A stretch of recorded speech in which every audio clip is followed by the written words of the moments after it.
زما پاکستانیانو ورونو په دې پاکستان کې تاسو وګورئ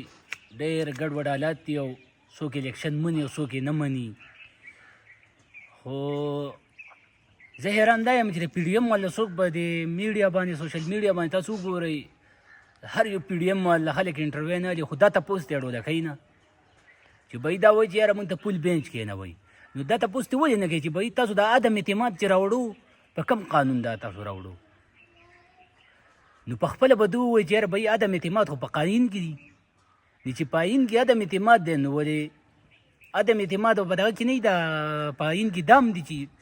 په یو وزیر اعلی ته د اسمبلیانو دغه شته چې هغه د خپلې اسمبلیانې ماتې کړي. اوس بیا چې اسمبلیانې ماتې شي په آیین کې دغه آیین دی، دغه چې 73 آیین دی او د بټوله دی او د مولانا صاحب پلار دی ټولو چې کوم آیین جوړ کړی دی هغو دا خبره کړې ده چې بهی په 90 ورځو کې د الیکشن